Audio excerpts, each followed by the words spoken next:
오늘 아침 뉴스 연구소.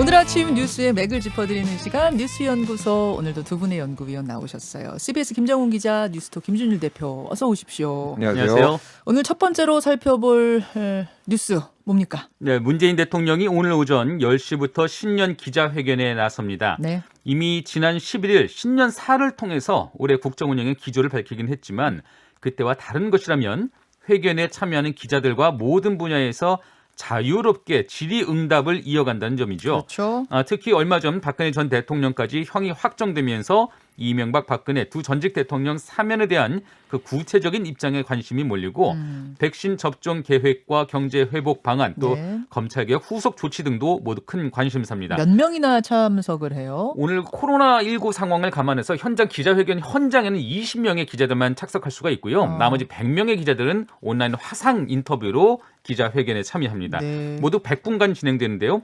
이게 전에 없던 방식인 만큼 청와대는 모두 4차례나 리허설까지 했다고 하네요. 온라인, 오프라인을 같이 동시에 하는 거니까 리허설 많이 할 법하네요. 김준일 대표. 예. 무엇을 말할 것인가? 가장 관심사는 그거잖아요. 사실 근데 지금까지 3번의 메시지가 나왔습니다. 1월 1일 날 페이스북에서 신년사 같이 이제 인사를 했고요. 네. 1월 7일에 신년 인사회를 했고요. 그렇죠. 그리고 1월 11일에 신년사를 했어요. 예.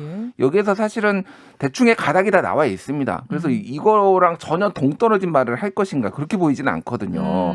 그러면 크게 보면 이제 한 5가지 정도 얘기가 나올 것 같아요. 첫 번째는 방금 언급했듯이 대통령에 대한 사면.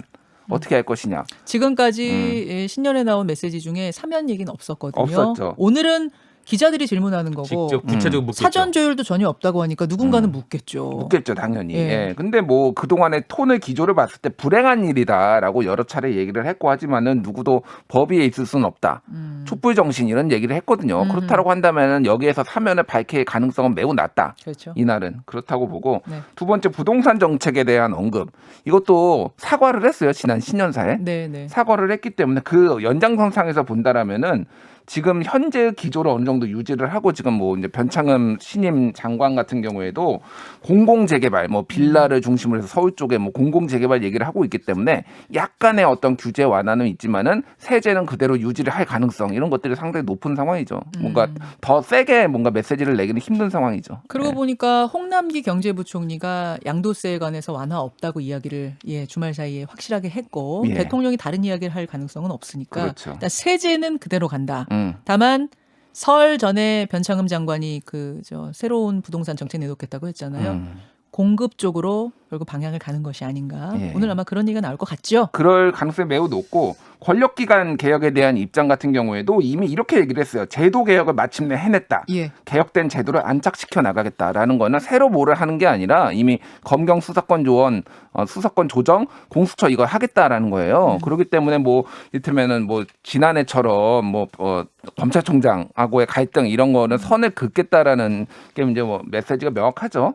그리고 남북 관계 같은 경우에는 이미 북한 김정은 국무위원장이 비본질적 문제 남북 협력 사업에 대해서 이렇게 얘기를 한 상황이에요. 남북 협력 사업은 비본질적 문제 그랬어요. 그런데 대통령은 그거를 이미 신년사에서 또 얘기를 했어요.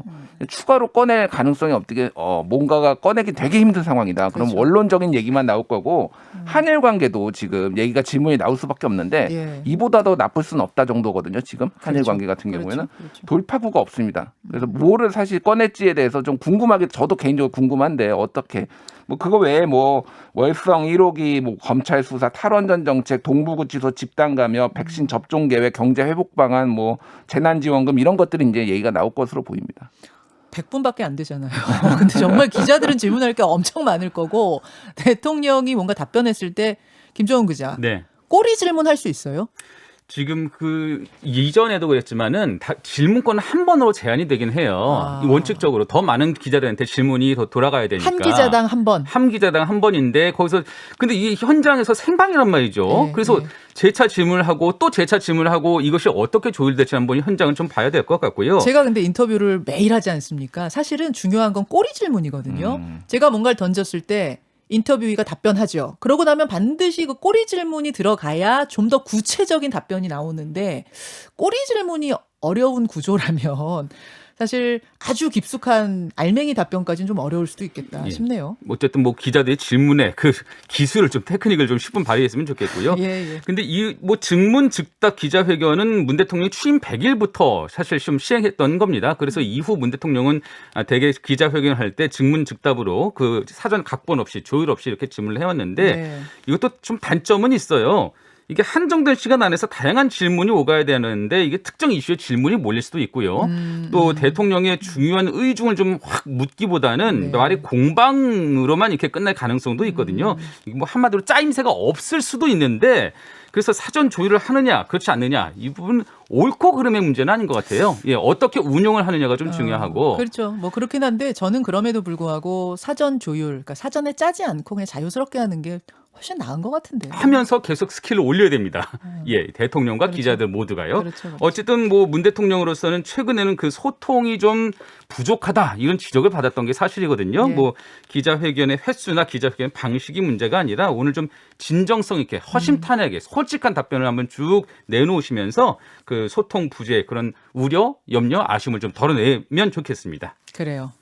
오늘 보고 내일 또 얘기 나눠보도록 하죠. 두 번째 연구할 뉴스는요. 네, 올해로 미뤄진 도쿄올림픽의 취소 가능성을 일본 고노다로 행정개혁 담당상이 언급했습니다. 당초 지난해 7월 열릴 예정이던 올림픽을 아예 취소할 수도 있다 이런 발언이 나온 거는 지금 일본의 코로나19 상황이 매우 위중하기 때문입니다. 연기가 아니라 그러니까 아예 취소. 아예 취소할 수도 아예 있다. 취소. 예.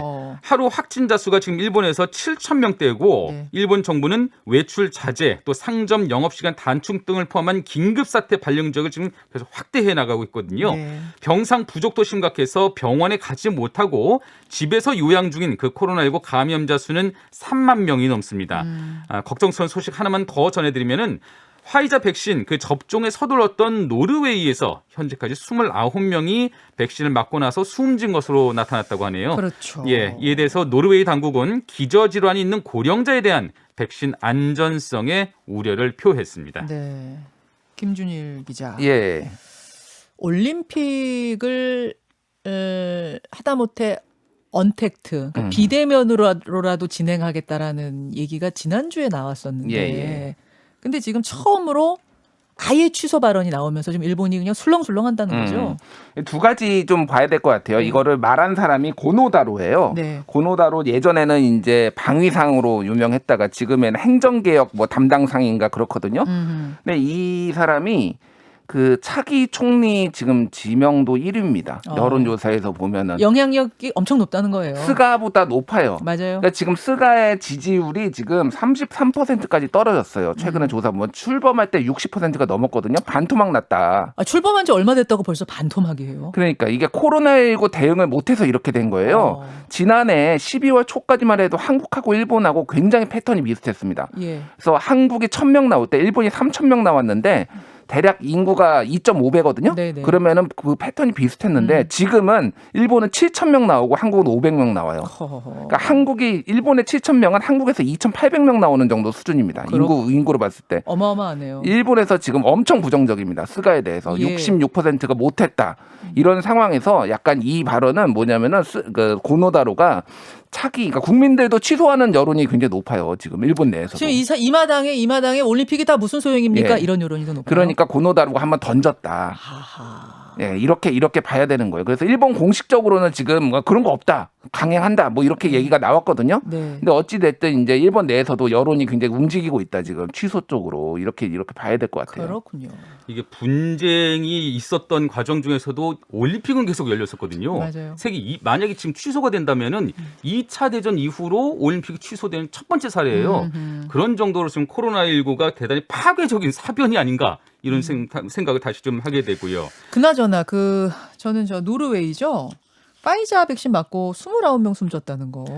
이 정확하게 정리하면 파이자 백신을 맞고 29명이 백신을 맞고 나서 숨졌답니다. 시간의 흐름이요. 예. 그러니까 정확하게 아직 인과관계가 확실하게 규명되진 않았어요. 부검도 하고 그랬다면서 아직 정확하게는 몰라요. 그렇습니다. 이게 인과관계는 더 따져봐야 되는데 우려할 만한 것은 네. 앞으로 이런 기사들, 이런 소식들은 계속 꾸준하게 나올 겁니다. 백신을 맞고 숨졌다. 하지만 그것이 기저질환이 있는 고령자가 어떻게 하다 보니 시간차로 백신을 맞고 숨진 것인지 인과관계에 따른 것인지 그것은 좀 분명히 가려봐야 될 것 같아요. 네. 이 백신의 부작용도 걱정이 되지만 백신에 대한 거부감으로 백신을 맞는 사람들이 맞기를 꺼려 한다면 예. 결국 집단 면역이 형성될 수가 없어요. 그래서 우리 일상으로 회복은 더뎌질 수가 있으니까 이 관계는 좀 꼼꼼하게 더 따져봐야 될 것 같습니다. 이후에도. 지금 노르웨이 보건당국이 밝힌 건 뭐냐면 29명 사망자 모두 심각한 기저질환이 있는 고령자라는 게 공통점이다. 네. 접종 후에 구토, 발열, 주사 부위 통증 같은 부작용을 경험한 뒤에 사망했다.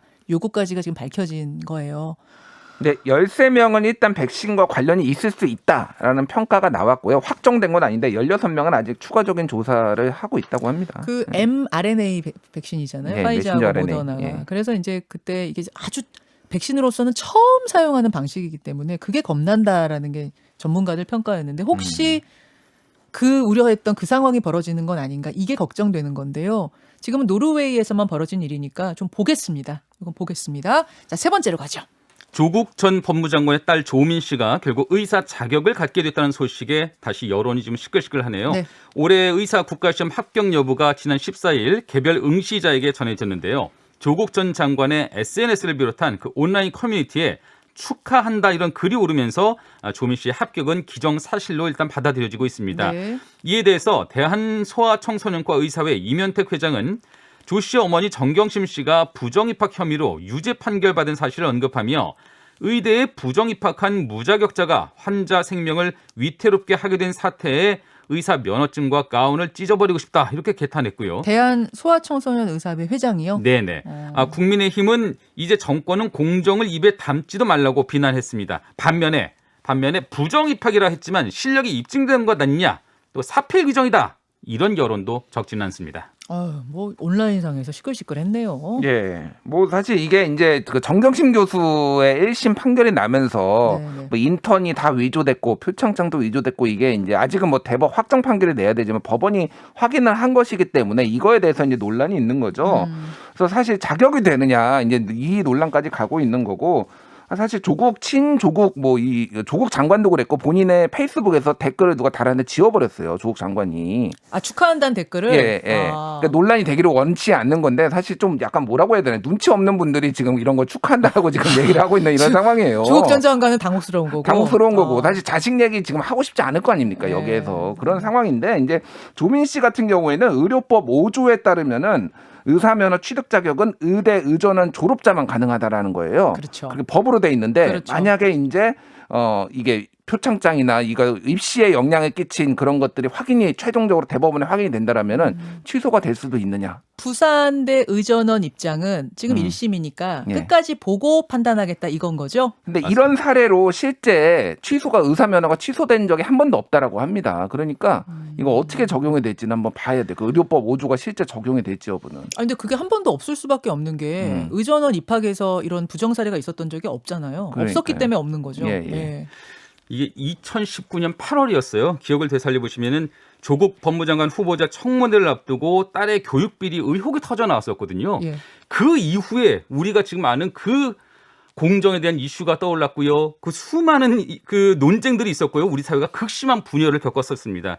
그 결과 조국 전 장관은 사실 뭐 명예를 잃었고 부인 정경심 씨는 구속되기도 했는데 반면 이제 딸은 오랜 소망이던 의사의 꿈을 이룬 거잖아요. 이게 어느 쪽에서 보든 양쪽 어느 쪽에서 보든 일관성은 없습니다. 그래서 뭐 재판은 계속 이어질 텐데 이게 잘못된 판결이 잘못됐다면 그 잘못된 판결이든 아니면 잘못된 합격이든 둘 중 하나는 어떻게든 정리가 돼야 네. 그래야 비로소 우리가 공정을 다시 말할 수 있지 않을까 싶은 네. 생각이 또 듭니다. 그래요. 여기까지 덧붙이실 말씀 있습니까? 아니, 없습니다. 없습니까? 여기까지 하죠. 수고하셨습니다. 감사합니다. 김현정의 뉴스쇼는 청취자 여러분의 참여로 이루어집니다. 트위터, 페이스북, 레인보우 게시판, 그리고 단문 50원, 장문 100원의 유료 문자 샵 1212, 우물정 1212 통해 참여하실 수 있습니다. 김현정의 뉴스쇼, 여러분과 함께 만듭니다.